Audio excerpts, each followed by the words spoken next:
पहला क्वेश्चन यहाँ पर आ चुका है, कहता है कि भारत द्वारा निम्नलिखित में से किस शासन प्रणाली को अपनाया गया था। यहाँ पर इसका राइट आंसर होगा ऑप्शन 4, संसदीय और संघीय प्रणाली जो है इसी को भारत ने अपनाई थी। चलिए बढ़ते हैं अगले प्रश्न की तरफ। अगला प्रश्न यहाँ पर आ चुका है, कहता है कि भारत के संविधान के अनुसार निम्नलिखित में से कौन सा मौलिक अधिकार नहीं है। यहाँ पर आपसे पूछा गया है मौलिक अधिकार नहीं है, जबकि यहाँ पर 3 आपके अधिकार दिए होंगे, एक नहीं होगा, उसी को पहचान कर आपको बताना है। शिक्षा का अधिकार भी मौलिक अधिकार आपका है, जो कि किस अनुच्छेद में आता है, अनुच्छेद 21 में आता है। किस में आता है, मैंने आपको बताया अनुच्छेद 21 में आता है। शोषण के विरुद्ध भी है, जो कि किस अनुच्छेद के तहत ये आपका आता है, ये आता है 23 से लेकर 24 के बीच में, ठीक है। धर्म की आजादी का भी अधिकार मौलिक अधिकार के अंतर्गत आता है, जो कि किस अनुच्छेद के अंतर्गत है, ये है आपका 25 से लेकर 28, ठीक है ना। यहाँ पर संपत्ति का अधिकार जो कि मौलिक अधिकार नहीं है, इसको समाप्त कर दिया गया है, इसलिए यहाँ पर राइट आंसर आपका होगा ऑप्शन यहाँ पर 4, संपत्ति का अधिकार। चलिए बढ़ते हैं अगले प्रश्न की तरफ। अगला प्रश्न यहाँ पर कहता है कि अस्पृश्यता के किसके आधार पर भेदभाव को संदर्भित करती है। शारीरिक विकलांगता, लिंग, जाति, वंश। यहाँ पर इसका राइट आंसर होगा जाति। कास्ट सिस्टम जो है, जाति व्यवस्था है, वो किसको भेदभाव को दर्शाती है, वो अस्पृश्यता के आधार पर भेदभाव को दर्शाती है, ठीक है, जाति व्यवस्था। अस्पृश्यता का उन्मूलन परीक्षा में पूछा गया क्वेश्चन है। मतलब कि अस्पृश्यता का उन्मूलन यानी कि इसको समाप्त किया गया है किस अनुच्छेद के तहत, इसको दोस्तों समाप्त किया गया है अनुच्छेद 17 के तहत अस्पृश्यता को समाप्त कर दिया गया है। याद रखेंगे, आपकी परीक्षा के लिए महत्वपूर्ण रहेगा। क्वेश्चन नंबर 4 यहाँ पर कहता है कि निम्नलिखित में से किन सेवाओं को सार्वजनिक सेवाओं में सम्मिलित किया जा सकता है। आपसे पूछा है कि सार्वजनिक सेवा क्या होती हैं। ऐसी सेवाएं जो सभी जगहों पर लागू की जा सकती हैं, वे सेवाएं आपकी होती हैं सार्वजनिक सेवाएं। पुलिस सेवाएं भी सार्वजनिक होती हैं। संपूर्ण भारत में आपको पुलिस व्याप्त नजर आएगी, यानी कि सभी जगह पुलिस सेवाएं होती हैं, करेक्ट यहाँ पर दिया गया है। न्यायिक सेवाएं, सभी जगहों पर न्यायालय हैं न्याय करने के लिए, यानी कि संपूर्ण भारत में ये भी सेवा सार्वजनिक सेवा के अंतर्गत आ जाएगी। मैं बात करूं अगर शैक्षिक सेवाओं की, शैक्षिक सेवा भी सार्वजनिक सेवा है, क्योंकि भारत के हर एक जगहों पर क्या है, विद्यालय बने हुए हैं जो कि शिक्षण प्रदान करते हैं। कहने का तात्पर्य है कि शैक्षिक सेवाएं भी सार्वजनिक सेवाओं के अंतर्गत आती हैं। तो यहाँ पर पहला, दूसरा, तीसरा यहाँ पर राइट दिया गया है। निर्माण सेवाएं आपकी सार्वजनिक सेवा के अंतर्गत नहीं आती हैं। तो यहाँ पर दोस्तों राइट आंसर आपका ए बी और सी यहाँ पर इसका हो जाएगा। 4 ऑप्शन यहाँ पर करेक्ट आंसर हो जाएगा। चलिए बढ़ते हैं अगले प्रश्न की तरफ। अगला प्रश्न यहाँ पर आ चुका है, क्वेश्चन 5।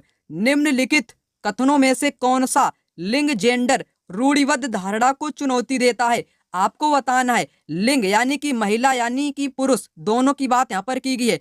ऐसा कथन आपको बताना है जो कि चुनौती देता हो। अब आते हैं विकल्पों पर। महिलाएं बहुत भावुक होती हैं, ये चुनौती नहीं देता है, ये एक धारणा है। ये क्या है, एक ये रूढ़िबद्ध दोस्तों धारणा है, ना कि चुनौती देता है।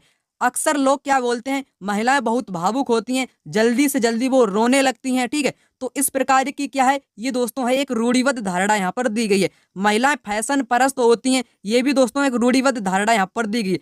महिलाएं जिम्मेवार वाहन चालक होती हैं, ये दोस्तों देता क्या है, चुनौती देता है। ये रूढ़िबद्ध धारणा को चुनौती देता है। कैसा काम करता है, ये चुनौती देने का काम करता है। महिलाओं को कैसा बताता है, जिम्मेवार वाहन चालक होती हैं, महिलाएं पालन पोषण करने वाली होती हैं, ये भी दोस्तों रूढ़िबद्ध धारणा यहाँ पर दी गई है। तो यहाँ पर करेक्ट आंसर इसका 3rd ऑप्शन यहाँ पर होगा। महिलाएं जिम्मेवार वाहन चालक होती हैं, जो कि रूढ़िबद्ध धारणा को चुनौती देता है। बाकी सभी यहाँ पर रूढ़िबद्ध धारणाएं दी गई हैं महिलाओं के बारे में।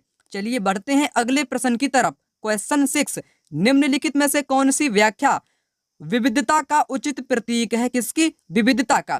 लोगों की भाषाएं, धर्म, बोलियां, खाने का तरीका यानी कि विभिन्न प्रकार के पकवान, रहन सहन, त्योहार, सभी लोगों का यानी कि संपूर्ण भारत के विभिन्न संस्कृतियों का एक मिश्रण है। तो कहने का मतलब है उसी को बोलते हैं विविधता। आपने यहाँ पर समझ लिया होगा, यह लोगों के बीच भेदभाव को बढ़ाता है। विविधता जो है ये कभी भी भेदभाव को नहीं बढ़ाता है। विविधता एक सम्मानीय शब्द है। यह लोगों के बीच एक रूपता बढ़ाता है। एक रूप यानी कि लोग एक से ही लगने लगते हैं। एक रूपता तो यहाँ पर नहीं बढ़ाएगा। यह लोगों की विशिष्टता को स्वीकारता है, ये तो स्वीकारता है, असमानता को नहीं स्वीकारता है। यहाँ पर करेक्ट आंसर जो होगा थर्ड ऑप्शन यहाँ पर करेक्ट हो जाएगा। यानी कि लोगों के विशिष्ट सभी प्रकार के अलग अलग होते हैं, विभिन्न प्रकार के धर्मों के लोगों के रहने के तौर तरीके। तो कहने का मतलब वे अपने आप में कैसे होते हैं, विशिष्ट होते हैं। तो यहाँ पर थर्ड ऑप्शन करेक्ट हो जाएगा। चलिए बढ़ते हैं अगले प्रश्न क्वेश्चन 7 की ओर। कोई व्यक्ति जिला जज के न्यायालय द्वारा दिए गए फैसले से असंतुष्ट हुआ तो अपील प्रणाली के अनुसार वह निम्नलिखित न्यायालयों में से किसमें अपील कर सकता है? सत्र न्यायालय, उच्चतम, उच्च न्यायालय, जांच न्यायालय। यहाँ पर इसका राइट आंसर होगा जज के न्यायालय के द्वारा। जिला की बात की गई है। जिला में अगर व्यक्ति असंतुष्ट है तो वो जाएगा उच्च न्यायालय में। अगर उच्च न्यायालय में असंतुष्ट है तब वो जाएगा उच्चतम न्यायालय में। तो यहाँ पर जिला के बाद कहाँ पर जाएगा? बंदा जाएगा आपका उच्च न्यायालय में। अगर उच्च न्यायालय में नहीं काम होता है तब वो जाएगा उच्चतम न्यायालय यानी कि सुप्रीम कोर्ट में। चलिए बढ़ते हैं अगले प्रश्न की तरफ। क्वेश्चन 8, नारी मताधिकार आंदोलनकारियों की निम्नलिखित में से कौन सी मुख्य मांग की? महिलाओं के लिए मताधिकार, महिलाओं के लिए नौकरशाही भूमिका का अधिकार, धनी महिलाओं के लिए वयस्क मताधिकार, श्रम वर्ग की वयस्क मताधिकार। यहाँ पर करेक्ट आंसर होगा पहला वाला विकल्प, महिलाओं के लिए मताधिकार। ठीक है, इन्होंने आंदोलन किस मांग के लिए किया था? उनको भी अधिकार होना चाहिए वोट डालने का। चलिए बात करते हैं क्वेश्चन नंबर 9 की। निम्नलिखित में से कौन ग्रामीण प्रशासनिक अधिकारी नहीं है? आपसे दोस्तों पूछा है ग्रामीण प्रशासनिक अधिकारी नहीं है। पटवारी तो होता है जिसको लेखपाल भी बोलते हैं, ये ग्रामीण से संबंधित है। भूमि के जो मामले होते हैं क्या होते हैं? भूमि मापने का मामला, ठीक है, भूमि को रिकॉर्ड रखने का मामला, भूमि की जो फसलें हैं उनकी जानकारी सरकार तक पहुंचाने का कार्य किसका होता है? पटवारी या जिसको लेखपाल भी बोलते हैं। यहाँ पर दोनों सेम दिए गए, पहले ऑप्शन और चौथे में दोनों एक ही हैं। नगर निगम वार्ड काउंसलर ये आपका होता है नगरों में, ठीक है, ये होता है नगरों में। पहला वाला होगा ग्रामीण में यानी कि गांव में, ये भी ग्रामीण से संबंधित है। भूमि रिकॉर्ड अधिकारी जिसको लेखपाल बोलते हैं ये भी दोस्तों ग्रामीण से संबंधित है। तो नगर वाला यहाँ पर है आपका सेकेंड वाला। यहाँ से आपसे पूछा ग्रामीण प्रशासनिक अधिकारी नहीं है, ये तो यहाँ का नगर वाला दे दिया गया है। तो यहाँ पर करेक्ट आंसर ऑप्शन 2 हो जाएगा, गलत वाला बताना था आपको। क्वेश्चन नंबर 10 कहता है कि भारतीय लोकतंत्र के संदर्भ में निम्नलिखित में से कौन सा कथन गलत है? लोकतंत्र के बारे में गलत कथन आपको बताना है। भारतीय जनता का एक छोटा हिस्सा भारतीय स्वतंत्रता से पहले भी मतदान कर सकता था। करेक्ट, बिल्कुल करेक्ट। स्वतंत्रता के बाद भारत में प्रतिनिधि लोकतंत्र को अपनाया गया। बिल्कुल, प्रतिनिधि का मतलब क्या होता है? आम जनता वोटिंग करेगी। भारत में सरकार को लोग अप्रत्यक्ष रूप से चलाते हैं। अप्रत्यक्ष यानी कि डायरेक्ट नहीं चलाते हैं, अप्रत्यक्ष चलाते हैं। ये भी करेक्ट यहाँ पर बोला गया है। गलत आपका यहाँ पर लास्ट वाला दिया गया है। भारत में पहला आम चुनाव 1950 में हुआ था। 1950 में नहीं हुआ था, 51-52 में हुआ था। ठीक है, तो यानी कि यहाँ पर 4 वाला यहाँ पर गलत आपका है। क्वेश्चन नंबर 11, निम्नलिखित में से कौन भारत में एक राज्य के राज्यपाल की नियुक्ति करते हैं? विधानसभा के सदस्य, संसद के सदस्य, केंद्र सरकार, अटॉर्नी जनरल। यहाँ पर इसका करेक्ट आंसर होगा केंद्र सरकार। केंद्र सरकार जो होती है वो किसको नियुक्त करती है? राज्य में राज्यपाल को नियुक्त करती है। करता कौन है? राष्ट्रपति नियुक्त करता है। यहाँ पर करेक्ट आंसर होगा थर्ड ऑप्शन, केंद्र सरकार। क्वेश्चन नंबर 12 यहाँ पर आ चुका है। प्रधानमंत्री का चुनाव कौन करता है? मंत्रियों की परिषद, मुख्यमंत्री, सांसद और विधायक। यहाँ पर करेक्ट आंसर होना चाहिए आपका थर्ड वाला विकल्प, सांसद। सांसद जो होते हैं वो क्या करते हैं? प्रधानमंत्री का चुनाव करते हैं। कहने का तात्पर्य है सांसद जो लोग होते हैं वो एकजुट होकर प्रधानमंत्री को चुनते हैं। तो यहाँ पर थर्ड ऑप्शन यहाँ पर करेक्ट हो जाएगा। विधायक किसको चुनते हैं? ये मुख्यमंत्री को चुनते हैं। चलिए बात करते हैं क्वेश्चन नंबर 13 की। कहता है कि भारत में अस्पृश्यता प्रथा के कारण निम्नलिखित में से किस मौलिक अधिकार का उल्लंघन किया जाता है? आपको यहाँ पर बताना है। समानता का अधिकार, स्वतंत्रता का अधिकार, शोषण के विरुद्ध, संवैधानिक उपचारों का अधिकार। जितने भी शब्द यहाँ पर आते हैं ये वाले क्वेश्चन, जैसे समानता का अधिकार है, स्वतंत्रता का है, शोषण का है, संवैधानिक, इनके आपको अनुच्छेद भी पता होने चाहिए। यानी कि 10-12 ऐसे शब्द हैं जो कि अनुच्छेद से संबंधित क्वेश्चन आपके परीक्षा में बन सकते हैं। महत्वपूर्ण चीजें जो होंगी मैं उनको यहाँ पर आपको बताते हुए चलूंगा। ठीक है, तो अप्रस्तुता के कारण क्या है, मौलिक अधिकार का उल्लंघन होता है। यहाँ पर राइट आंसर दोस्तों होगा कौन सा, समानता का अधिकार। समानता का अधिकार का उल्लंघन होता है अप्रस्तुता प्रथा के कारण, जबकि ये समाप्त कर दी गई है अनुच्छेद 17 के द्वारा। अनुच्छेद 17 के द्वारा अप्रस्तुता प्रथा का उन्मूलन कर दिया गया है। अगर मैं बात करूं समानता का अधिकार जो है दोस्तों किस अनुच्छेद में आता है, ये आता है अनुच्छेद 14 में। अगर स्वतंत्रता का अधिकार मैं बात करूं, स्वतंत्रता मैंने आपको बताया था ये आता है 19 से लेकर 22 में। 19 से लेकर 22 में, 20 में गिरफ्तारी से बचाव, 21 में जीवन का अधिकार, 22 में गैर कानूनी कारावास आपके होते हैं। ठीक है, शोषण के विरुद्ध अधिकार दोस्तों ये महत्वपूर्ण है। शोषण के विरुद्ध मैंने आपको बताया था 23 से लेकर 24 में आता है, और संवैधानिक उपचारों का अधिकार 32 में आता है। ठीक है, तो इतना आप यहाँ पर देखते हुए चलेंगे जो कि महत्वपूर्ण है। पहला यहाँ पर करेक्ट दिया गया है जो कि अप्रस्तुता प्रथा के कारण मौलिक अधिकार का उल्लंघन करता है। बात करते हैं क्वेश्चन नंबर अगले की। भारत के संविधान में निम्नलिखित में से किसका उल्लेख नहीं किया गया है। राज्यों और केंद्र शासित प्रदेशों का भी उल्लेख किया गया है, सरकार के ढांचा का भी प्रयोग किया गया है, राजनीतिक दलों का नहीं किया गया है, नागरिकों के अधिकारों का भी उल्लेख किया गया है। तो यहाँ पर करेक्ट आंसर आपका ऑप्शन यहाँ पर थर्ड हो जाएगा, जो कि नहीं वाला आपको यहाँ पर बताना था। क्वेश्चन नंबर 15 यहाँ पर आ चुका है। कहता है कि निम्नलिखित में से कौन राज्यसभा के सदस्यों का चुनाव करता है। विधानसभा निर्वाचन क्षेत्र के मतदाता, संसदीय निर्वाचन क्षेत्रों के मतदाता, लोकसभा के सदस्य, विधानसभा के सदस्य यानी कि विधायक। यहाँ पर दोस्तों इसका करेक्ट आंसर हो जाएगा यहाँ पर ऑप्शन 4।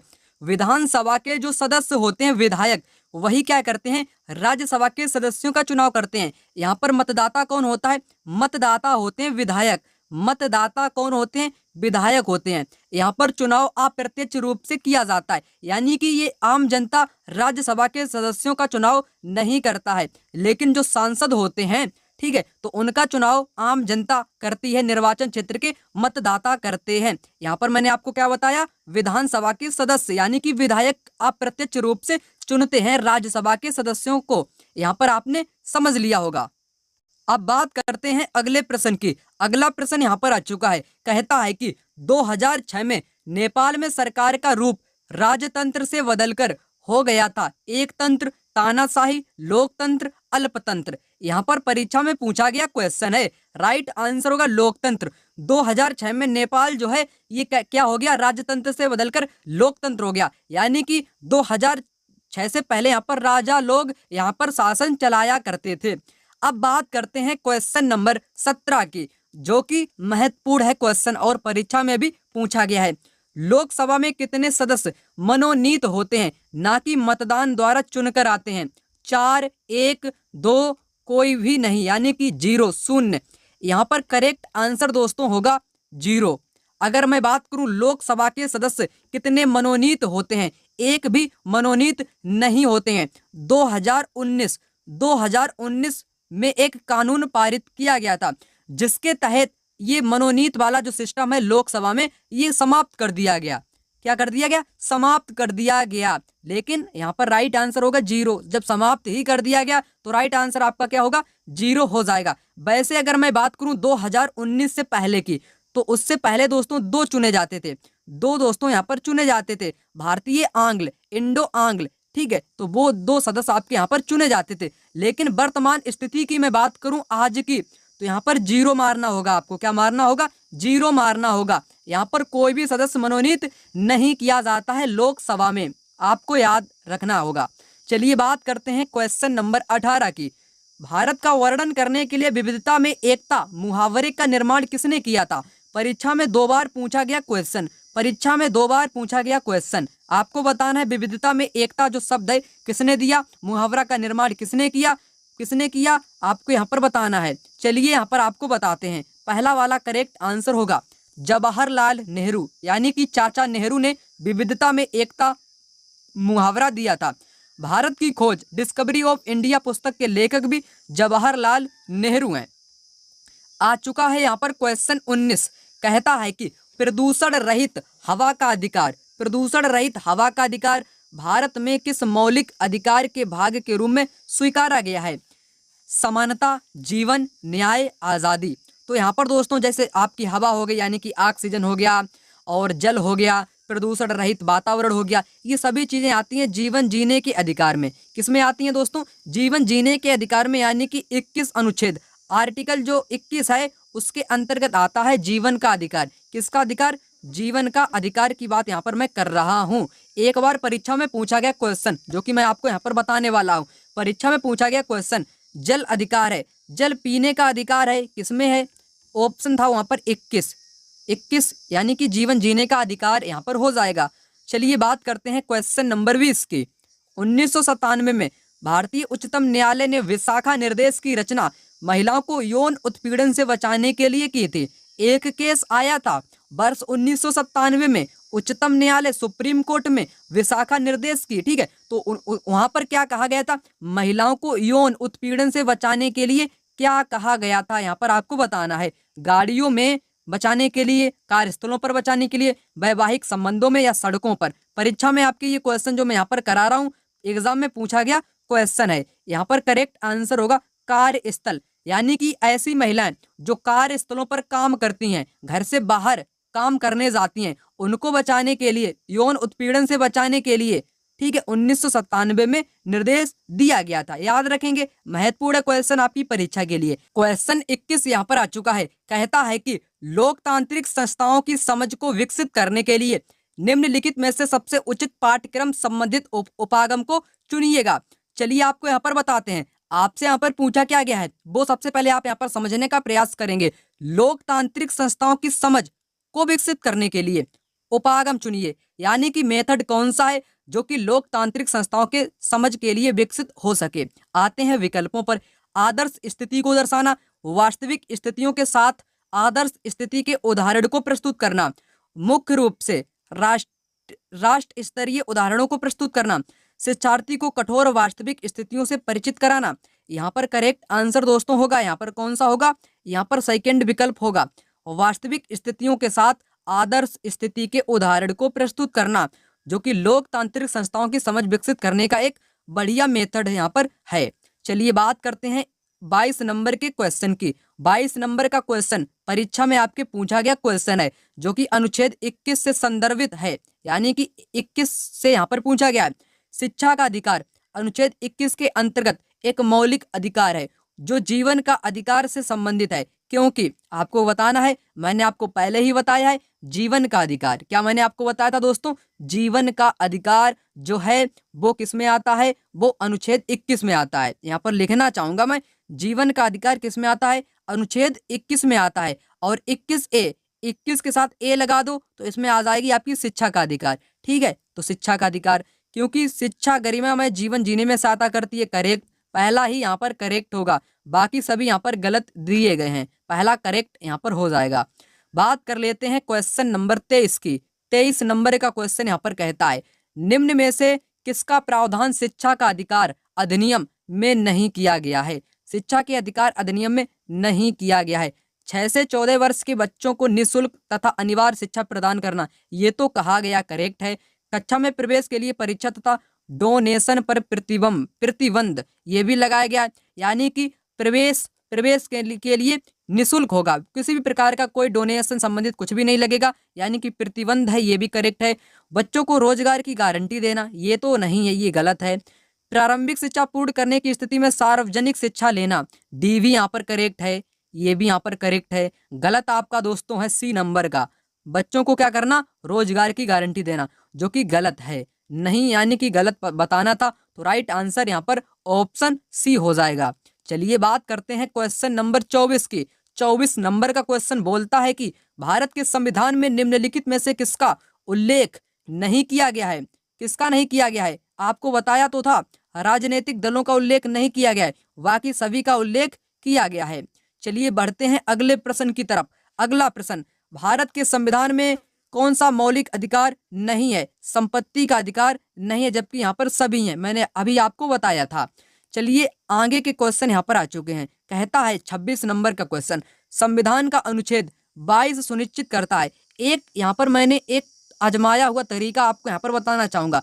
आपकी जो परीक्षा है क्या है? आपकी जो परीक्षा है 20 से लेकर आप यहाँ पर 20 जो है 20 से लेकर आप यहाँ पर मतलब कि 25-26 तक ये अनुच्छेद आपकी परीक्षा में मतलब कि कई बार पूछे जाते हैं, जैसे शिक्षा का अधिकार, शोषण के विरुद्ध अधिकार, धर्म की आजादी का अधिकार, अप्रसता उन्मूलन का अधिकार, समानता का अधिकार, स्वतंत्रता का अधिकार, संवैधानिक उपचारों का अधिकार। ये अनुच्छेद कई बार आपकी परीक्षा में रिपीट होते हैं। ये 4-5 अनुच्छेद हैं, इनको आप यहाँ पर याद कर लीजिएगा क्योंकि हर बार पूछे जाते हैं। 22 सुनिश्चित करता है, 22 क्या सुनिश्चित करता है? 22 मैंने आपको बताया था स्वतंत्रता से संबंधित है। किससे है?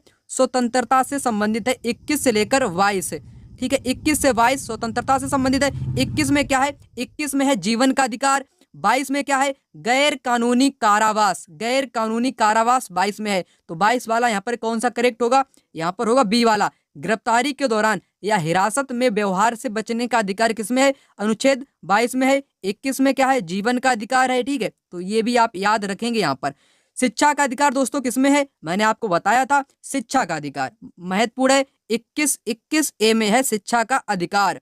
शोषण के विरुद्ध मैंने बताया था आपको, ठीक है, नोट कर लीजिएगा अगर आपको नहीं याद है। 23 से लेकर 24 में है शिक्षा का अधिकार। 23 से लेकर 24 में है शिक्षा का अधिकार। यहाँ पर गिरफ्तारी के दौरान बचना आपका है 22 में। संवैधानिक उपचारों का अधिकार है 32 में। चलिए बात करते हैं अगले प्रश्न की। अगला प्रश्न 27 नंबर का क्वेश्चन, जिस मौलिक अधिकार को आपातकाल में भी समाप्त नहीं किया जा सकता है वह है, जैसा कि आपातकाल लगाया जा सकता है लेकिन एक अधिकार को कभी नहीं समाप्त किया जा सकता है, उस वाले अधिकार को आपको यहाँ पर बताना है। शांतिपूर्वक सम्मेलन की स्वतंत्रता, ये भी भंग हो सकता है, ये भी खत्म किया जा सकता है। निवास की स्वतंत्रता, ये भी खत्म किया जा सकता है। जीवन एवं व्यक्तिगत स्वतंत्रता का संरक्षण, ये नहीं खत्म किया जा सकता है। धार्मिक स्वतंत्रता का अधिकार, ये भी आपातकाल के दौरान समाप्त किया जा सकता है। करेक्ट आंसर की मैं बात करूं, जीवन, जो जीवन का अधिकार है, ठीक है, जीवन एवं व्यक्तिगत स्वतंत्रता का जो अधिकार है वो आपातकाल में समाप्त नहीं किया जा सकता है। चलिए बात करते हैं क्वेश्चन 28 की। निम्नलिखित में से कौन भारत का एकमात्र भारतीय गवर्नर जनरल था? Sarvepalli doctor Radhakrishnan, TT Krishnamachari, C Rajagopalachari. Correct answer C Rajagopalachari, जो कि एकमात्र भारतीय गवर्नर जनरल थे। चलिए बात करते हैं अगले प्रश्न की। अगला प्रश्न कहता है कि निम्नलिखित में से किसने भारत की रियासतों को एकीकृत करने में निर्णायक भूमिका निभाई थी?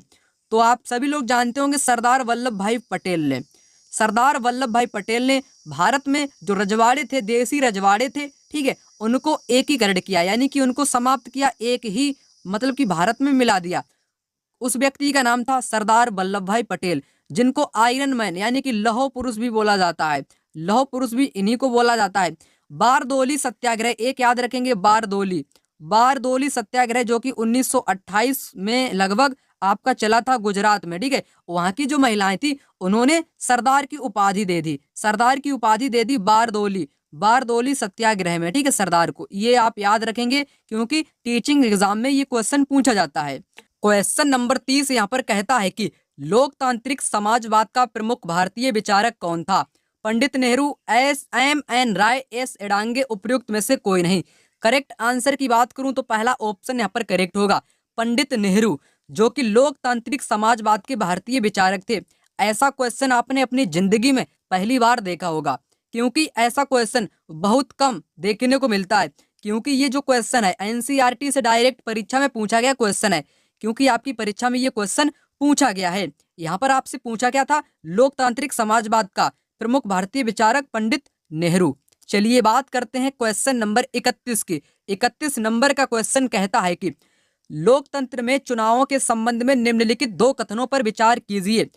प्रतिनिधित्व, लोकतंत्र, लोग अपने प्रतिनिधियों को चुनकर अप्रत्यक्ष रूप से भाग लेते हैं, बिल्कुल अप्रत्यक्ष ही लेते हैं, और वे प्रतिनिधि पूरे देश के लिए कानून और नियम बनाते हैं। यहाँ पर करेक्ट बोला गया है। सरकारें नियमित चुनाव द्वारा बदली जा सकती हैं, बिल्कुल बदली जा सकती हैं नियमित चुनाव के द्वारा। तो दोनों ही यहाँ पर राइट हैं, पहला वाला यहाँ पर करेक्ट आंसर हो जाएगा। चलिए बात करते हैं क्वेश्चन नंबर 32 की।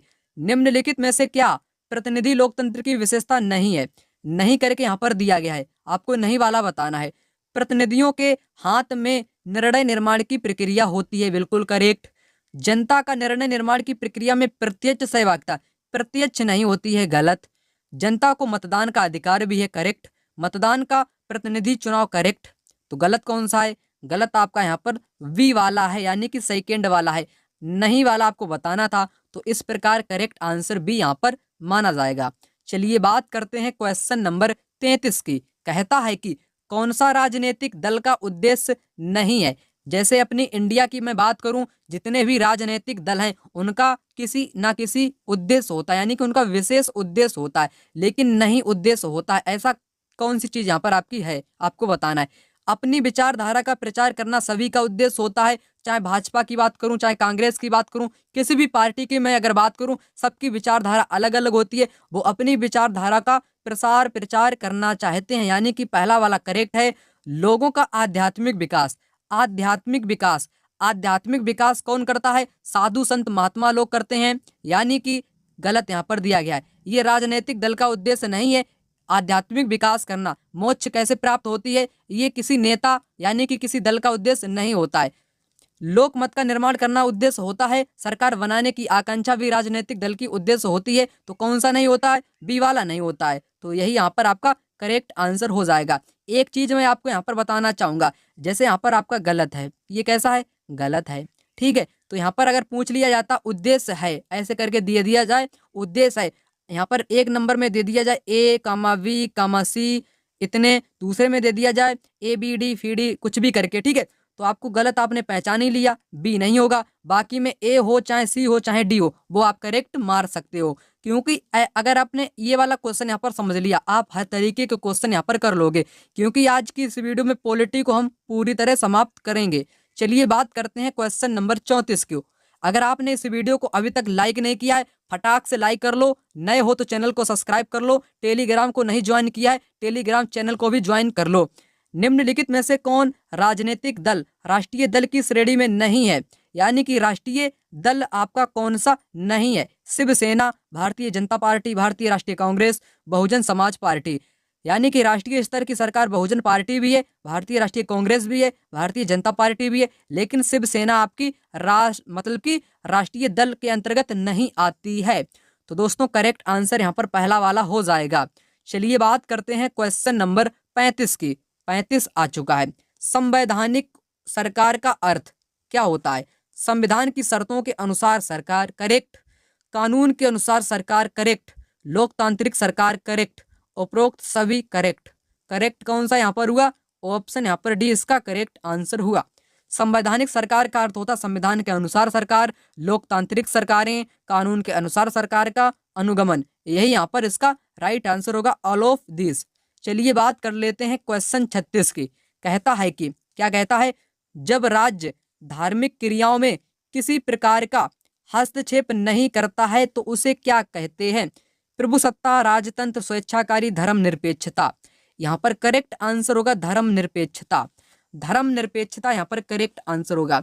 धर्मनिरपेक्षता का मतलब क्या होता है? भारत एक धर्म निरपेक्षित देश है। यहाँ पर सभी धर्मों को समान महत्व दिया जाता है, चाहे हिंदू, मुस्लिम, सिख, ईसाई कोई भी धर्म हो। यानी कि भारत का संविधान सभी धर्मों को समान मानता है, किसी एक धर्म को विशिष्ट नहीं मानता है। भाई आपका क्या होता है? धर्मनिरपेक्षता होता है, जो कि यहाँ पर हस्तक्षेप नहीं कर सकता है राज्य धार्मिक मामलों में, उसको धर्मनिरपेक्षता यहाँ पर बोला जाता है। अब बात करेंगे यहाँ पर क्वेश्चन 37 की। एक निश्चित क्षेत्र जहां रहने वाले सभी मतदाता अपना प्रतिनिधि चुनते हैं कहलाता है राज्य, क्षेत्र, सीमा, निर्वाचन क्षेत्र।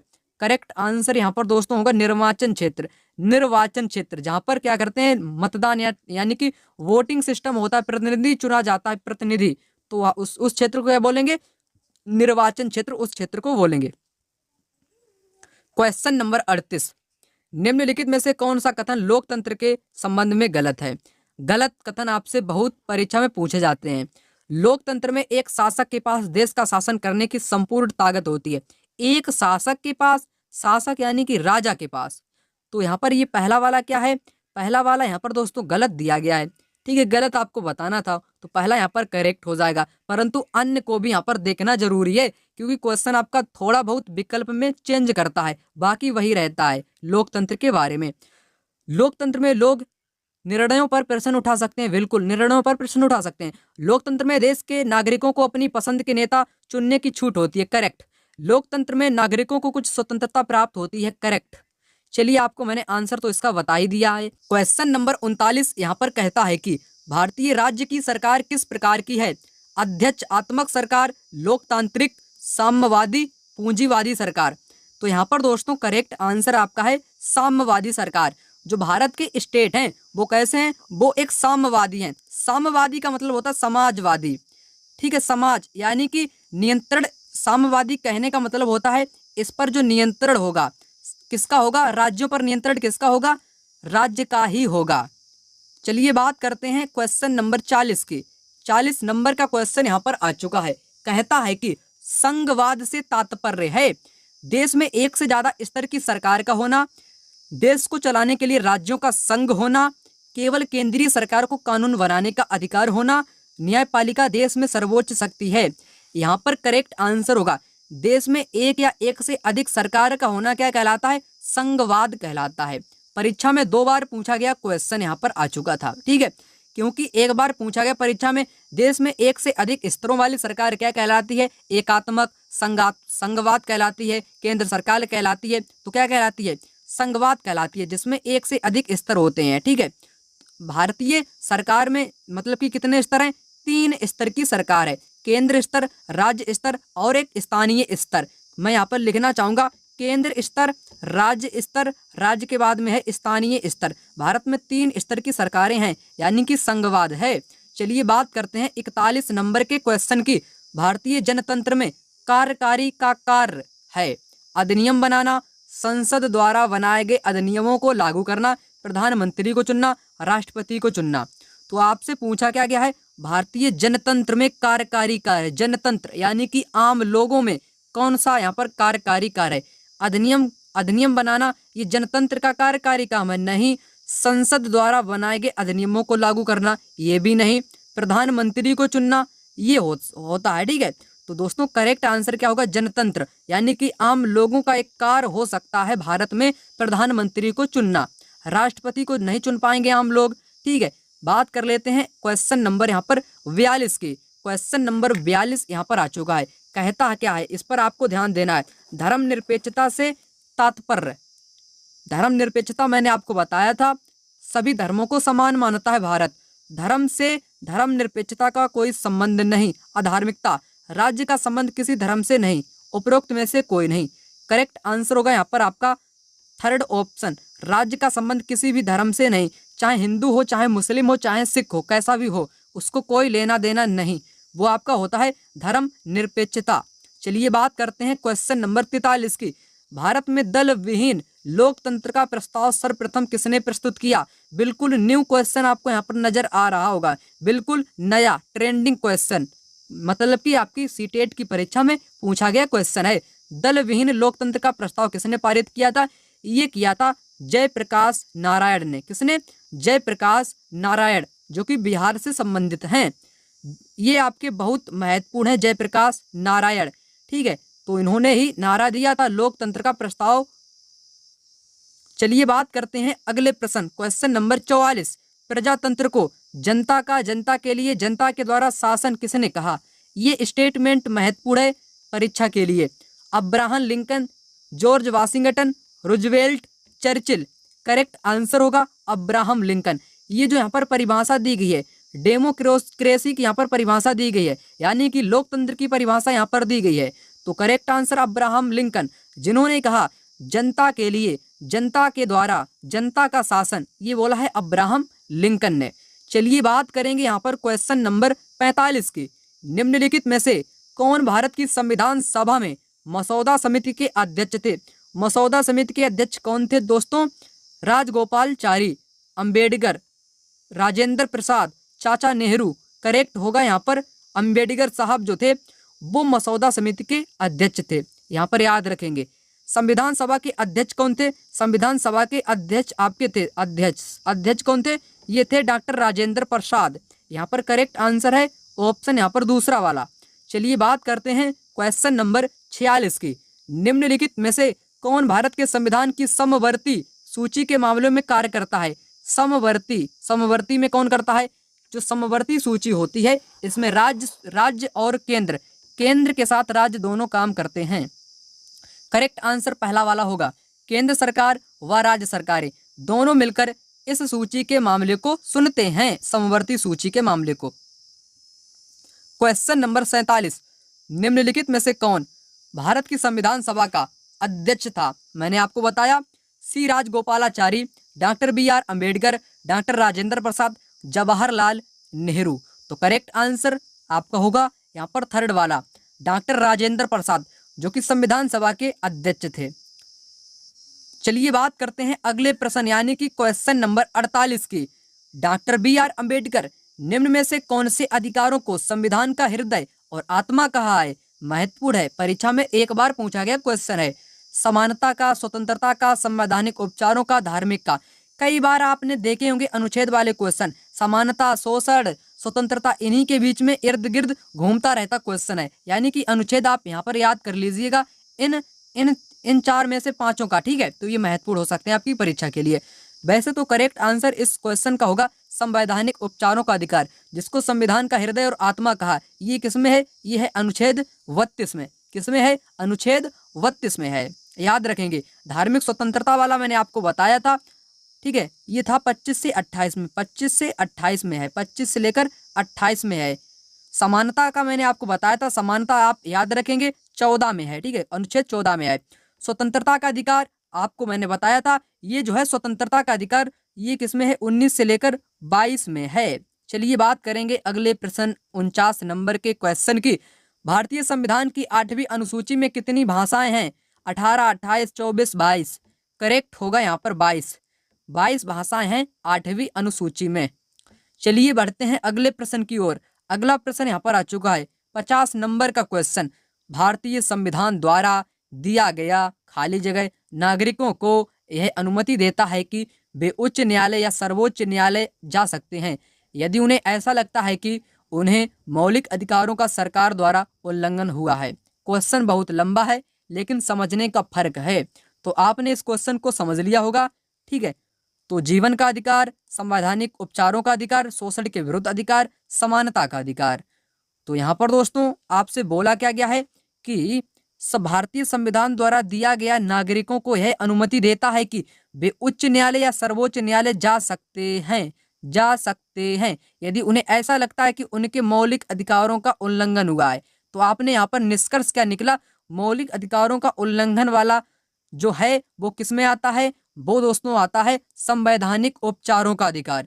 किसमें आता है? यहाँ पर आता है संवैधानिक उपचारों का अधिकार, जो कि करेक्ट आंसर यहाँ पर हो जाएगा।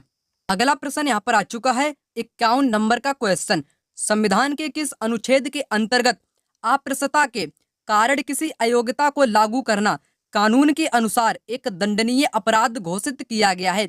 मैंने आपको क्या बताया था, चलिए आपको बताना है। अनुच्छेद 21, अनुच्छेद यहाँ पर है 28, अनुच्छेद 15, अनुच्छेद 17। तो करेक्ट आंसर यहाँ पर कौन सा होगा?